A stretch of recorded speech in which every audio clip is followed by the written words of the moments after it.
Welcome to another video on my channel. It is fantastic to spend a few moments with you each and every week through these videos. If you haven't subscribed yet, please go ahead and do that right now. Subscribe to this channel and hit the bell for all the notifications so that you can gain the very best anxiety support there is on YouTube. And you know what? While we're healing, we tend to do things that are outside of our awareness that we go, you know, I'm doing that thing and I don't believe it's affecting me. There's no chance it's affecting me. And the truth is that it really is affecting you. It's really, fueling your anxiety disorder and keeping you in a place of fear rather than love. You find that your perceptions in reality is always geared towards the next threat, and you find yourself living your life constantly looking to prevent the worst from happening and never really tapping into your creative sides. So today I want to bring to your attention a couple things that may be happening in your life so that you can go, you know what, I am doing that and it's keeping me from supercharging my healing and growing into the person that I am meant to be. Let's get going right away with number one. Number one is a poor diet. Okay, a poor diet. And you know what, I'll tell you something. When I was living in North America, every second block there was a fast food chain. There was. I'm not going to name them. Okay, you know which ones they are. And in these fast food chains there were lineups, huge lineups in the drive-through and on the inside of the chain. And I couldn't believe it. And then I would drive by these really healthy organic food markets and there was nobody there, right? Emerging evidence supports the idea that a poor diet is linked to an increased risk of experiencing an anxiety disorder. And because this is the case, we have to understand that with stress, with anxiety, we are depleting ourselves of vital minerals and vitamins that we need to maintain optimal health. Mental, emotional, physical, and spiritual. So for an anxiety sufferer, targetedly, we have to focus even more on what we're putting in our temple, what we're putting in our body within each and every meal. It wasn't until I started really focusing on good fats, putting away the sugars, putting away the processed foods, adding magnesium, right? Adding B complex to my diet, really becoming conscious, adding Himalayan sea salt every single morning, just a dab of it into my water for pH levels and adrenal fatigue. These sorts of actions, these conscious actions around my diet created a massive difference. But the truth is that I was still craving junk food. Junk food, processed foods, I was craving it. There was temptation there.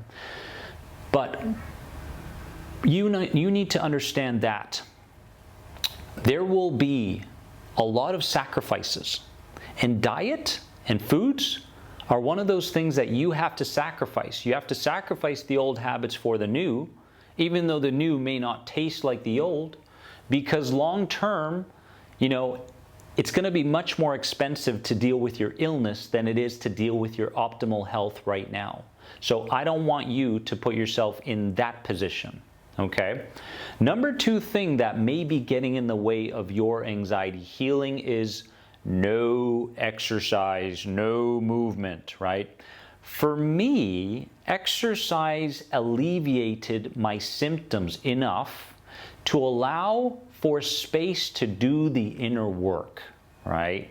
Because there was a lot of pent-up energy. There was anger, irritability, there was depression, there was anxiousness, there was a lot of pent-up energy within me. And I realized that through exercise, I could get myself to a place where that energy, that pent-up tension and such, alleviated for a certain amount of time. And when it did, it created space for me. It created space for me to begin looking deeper into what I needed to look deeper into to heal my anxiety disorder. Because I'll tell you the truth, it's very, very difficult to heal an anxiety disorder when you're constantly instinctual and you're living in a sympathetic state all the time, a fight or flight or freeze state. Because you're not really thinking, you're just replaying the same ideas, the same thoughts every single day.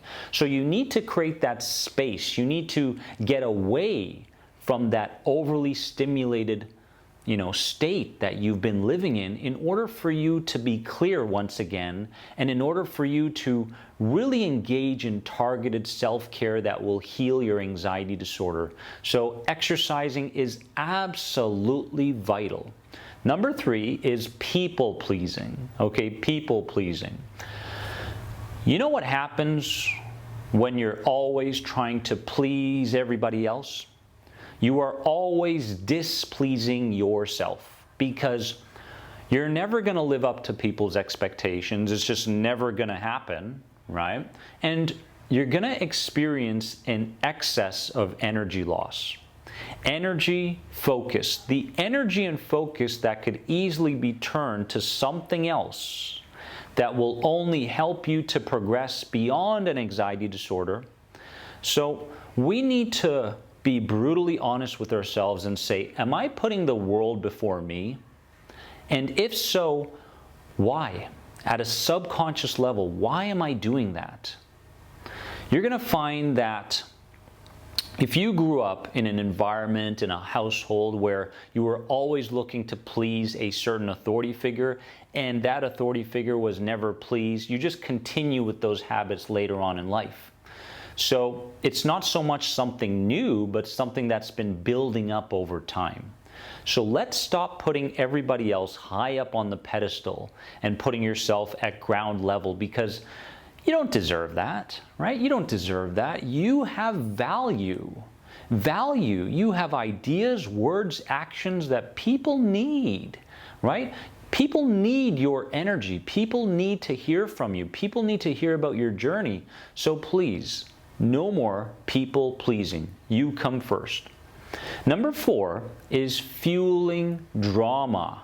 Fueling drama, which means adding to an already dramatic situation, which increases instinctual living, right?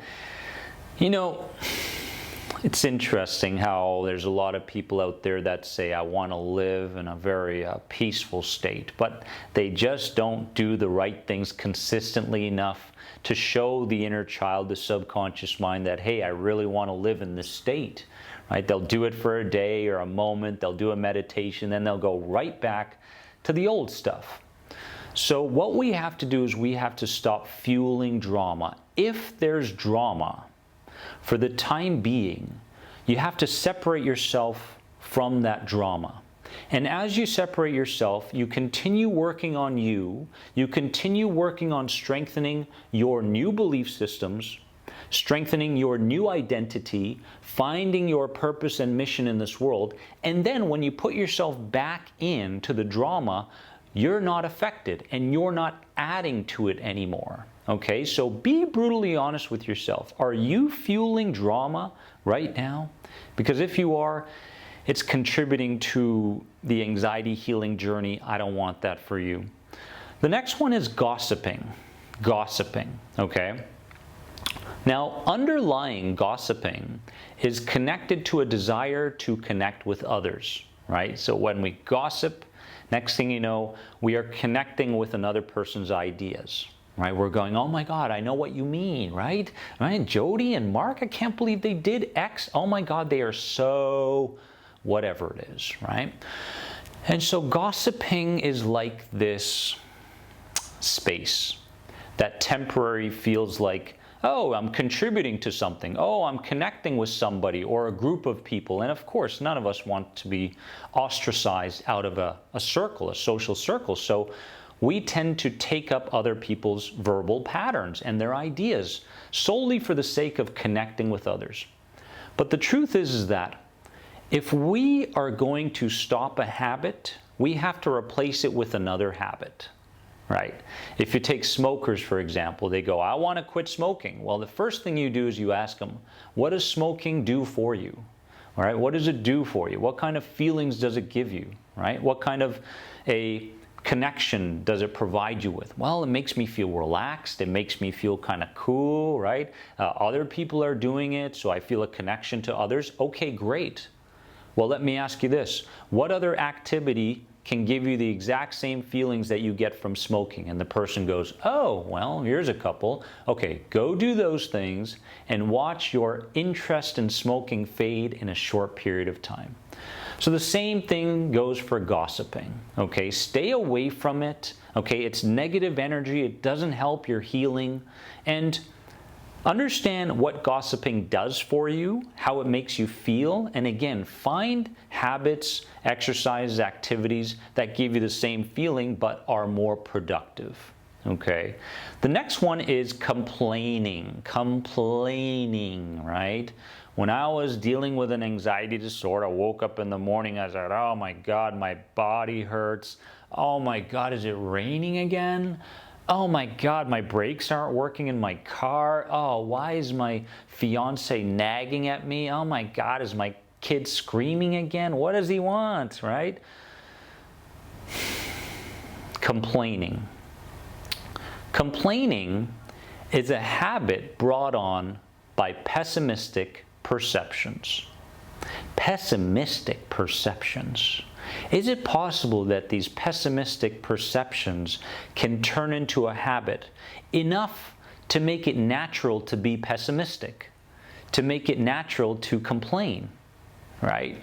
Many people that complain too much go about their days looking to be offended by the next thing. This is valuable. This is valuable. If this sounds like you need to create awareness around this and start changing it, right? So there's people out there that will go about their days looking around and going, oh, that doesn't make sense. I am offended by this and I will complain about this. When in fact, if you step out of this habit, you're realizing that, oh my God, it really, it's just small pickings. It's not a big deal. It's something so tiny. But in the moment, because it's been so habitual, you're caught up in it.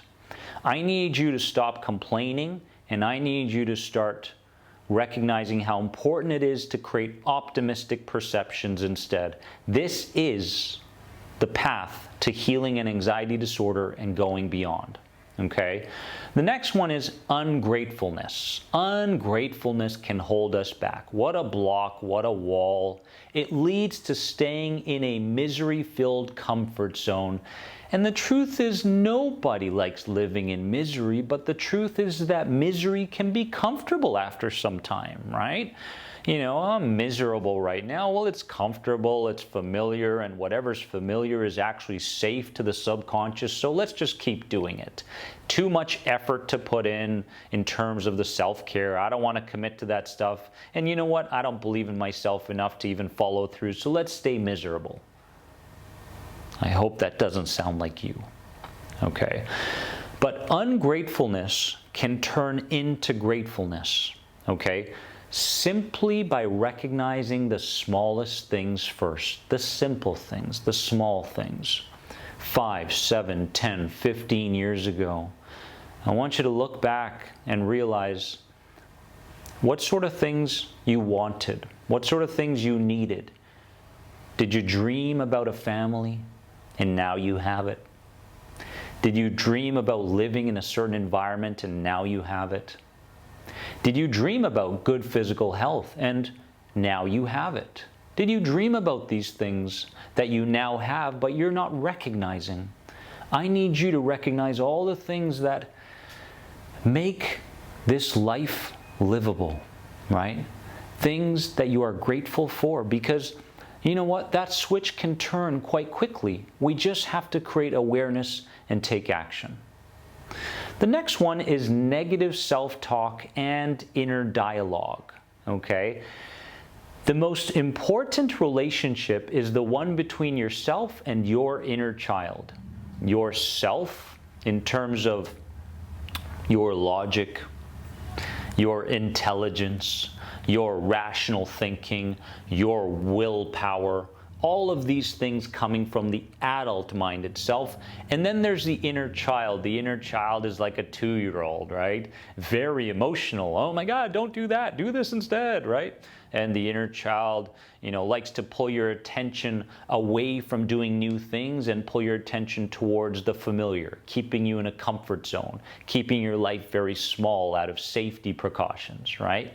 So the most important relationship that you need to build is between the adult mind, present, conscious, willpower now, and the inner child mind, subconscious, okay? So as you're going through the day, I need you to recognize what kind of self-talk, what kind of inner dialogue is taking place between you, conscious, and the intrusive thought. If the intrusive thought shows up, you're going, oh, hey, inner child, thanks for showing up, but let me tell you something. It's not that way, it's this way instead. And through my behaviors, I'm going to show you. Let's go. Right? It is very, very possible, okay, on a daily basis to guide anything that reminds you of the inner child. Watch this video to gain a deeper understanding.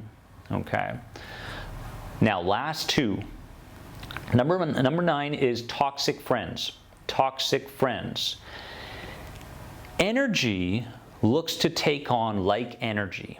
Okay, so you've got all these friends, right? And they may be trying really hard to be optimistic and positive, but quickly enough the conversation moved towards difficulty and how difficult their day was and such, right? And how much they're suffering and such.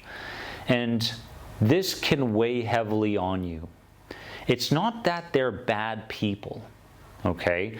They're just going through stuff. But in the moment, because you are not fully equipped with being able to deal with these types of people, it's important that you distance yourself from them, let them know that you're working on yourself, and in a short period of time, you will come back to these people and your newfound energy, vibration, frequency will be affecting them as well in a positive sense. So energy looks to take on like energy, and I need you to take an inventory of the people that may be draining your energy. And finally, excess stimulation may be holding you back from healing your anxiety disorder. It keeps us stuck, distracting ourselves from our fears, right? So, person comes home from work, puts on the video game, starts playing video games right away because he or she doesn't want to deal with their own fears. Fears of facing their wife and having a deep conversation. And if they have that conversation, they feel like, you know what, I don't have much to say, I don't have much to add. Let's just do what's been familiar and programmed within me, which is run from my fears. So excess stimulation, looking for the next thing on the to-do list, keeps us from looking at the very thing we need to look at in order for us to deal with our sensitivities. So within you, it's very possible that you're experiencing suppressed anger, suppressed blame, suppressed guilt, and all these things. These are things that we have to uncover, right? These are things that we have to resolve. There were experiences from the past that made you feel this way. There were relationships from the past that are still broken relationships that need to be healed. They need to be fixed. And many times when we fix a broken relationship, it becomes bent and then it becomes healed. But the first thing is the commitment to rebuilding these relationships. For example, when I was younger, 20 years ago, and maybe she's watching this video, I don't know. I was dumped, okay? My heart was broken, really was. And abruptly, a relationship ended with someone who I was with for a couple years. And I thought that life was over. I thought the world had ended Okay, and I started to blame her, and I felt a tremendous amount of guilt myself. I said, oh my God, I must have done everything wrong. I'll never find another relationship. How can anybody ever love me again if I can't maintain this one? Yada, yada, yada, right? And then I realized years later that I was sabotaging every other relationship because I was still hanging on to the same beliefs that came from that ending relationship. I realized that, and I started to heal it. I started to talk to this person on the phone, right? I started to send her messages and such, and I also started to imagine new scenarios happening, right? Scenarios that I needed to reframe from the past in order for me to come to a more peaceful and pleasant state in the present. So I need you to understand that you need to heal your broken relationships, you need to heal your past traumas, and you have to do a very good job of guiding and redirecting the inner child today when the inner child arises, so that you can create congruence between the subconscious beliefs and the conscious beliefs that will heal your anxiety. This is the path. This is the language. This is the language that you have to speak. And warriors, I want you to know that if I can become more than anxiety, and thousands, millions of others out there, success stories, you can become more than anxiety as well. I'm not here to motivate you. I'm here to show you the path. And if you walk that path, you will be met with healing. And when you do, do not be afraid. Do not be afraid of anything new. Do not be afraid of change. Open up your arms, embrace change, and say, you know what? It's unfamiliar, and I'm okay with it.